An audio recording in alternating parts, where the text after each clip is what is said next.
এই আমার কাছে এখন একটা চিরকুট এসেছে, कभी कभी डर अच्छा होता है, किसी माई का लाल का हिम्मत नहीं हुआ। और आज इस सभा में हम लोग आप लोगों को डराने आए हैं। ভয় পান, ভয় পেতে পেতে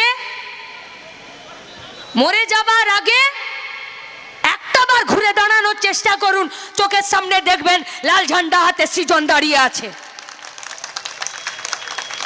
সৃজন মানে সৃজন নয়,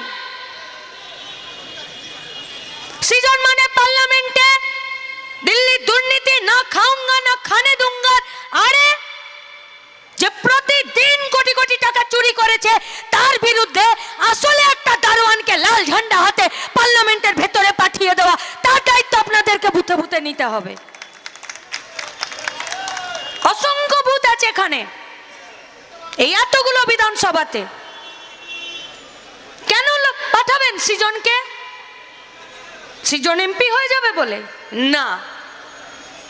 এই যে দরদ দিয়ে যে চিরকুটটা আমাকে এখানে দিয়ে পাঠিয়ে গেছে, যে ক্লাস 5-এর বাচ্চাকে স্কুলে ভর্তি করতে গেলে লটারি করতে লাগছে,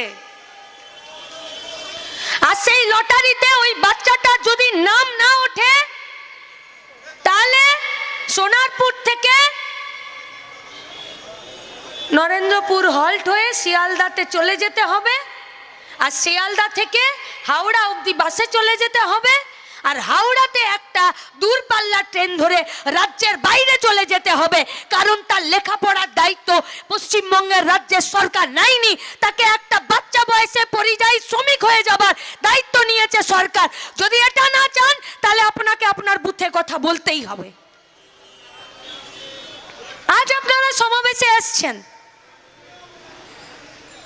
ভোট হবে, শপথ গ্রহণ হবে, दिल्ली क्यों ना क्यों একজন সরকার তৈরি করবে, लेकिन कौन जीत सकता है अगर ये सोचकर वोट करेंगे तो এই ছেলেটার কপালে আপনি কিন্তু স্ট্যাম্প মেরে দেবেন, এই ছেলেটা আর স্কুলে মিড ডে মিল খেয়ে লেখাপড়া শিখতে পারবে না, ইট ভাটা নইলে অন্যের রাজ্যে পড়ে থাকবে আর ডেড বডি হয়ে মায়ের কাছে আসবে সৌরভ মিত্তার মতো।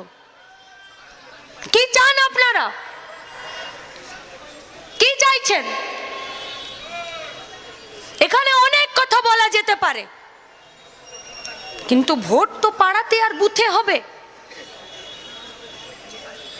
বুকে হাত দিয়ে বলুন তো, एक प्रेशर का दवाई, एक शुगर का दवाई, একটা অ্যান্টি ফাঙ্গালের ওষুধ, একটা জ্বর সর্দির ওষুধ, একটা গলাতে খুকখুক করে কাশি হলে তার যে সিরাপ হয় সেই সিরাপটা জাল করে দিচ্ছে ওষুধ কোম্পানিগুলো। 3বার 4বার করে নোটিশ যাচ্ছে। এমনিতে তো ভারতবর্ষের ওষুধ কোম্পানিগুলোর ওষুধ বাইরের দেশে বাতিল করে দিচ্ছে, বিশেষত বাচ্চাদের জন্য। নিরাপদ সর্দার চিৎকার করে করে বলছেন প্রতিটা সভাতে যে পোয়াতি মাগুলোকে আর বাচ্চাগুলোকে বাঁচান, আর বাঁচাতে গেলে এই সরকারটাকে বিসর্জন দিন আর দিল্লির সরকারটার বিরুদ্ধে রুখে দাঁড়ান, নইলে মা আর বাচ্চাগুলোকে বাঁচাতে পারবেন না। সন্দেশখালি তারই বিরুদ্ধে রুখে দাঁড়িয়েছে মাদেরকে বাঁচানোর জন্যে।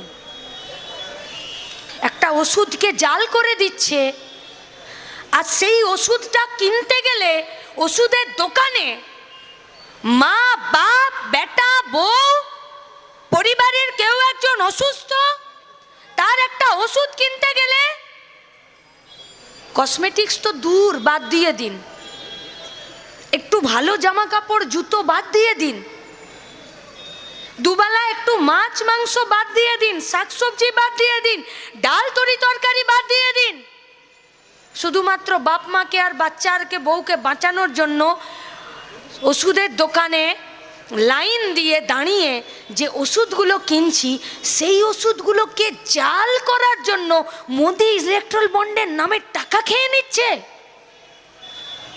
কে দাঁড়াবে এর বিরুদ্ধে? কে? পার্লামেন্টের ভেতরে ছিল তো এখানকার নেতারা, বামপন্থীরা ছিল, যতদিন लाल झंडा ছিল किसी माई का लाल का हिम्मत नहीं हुआ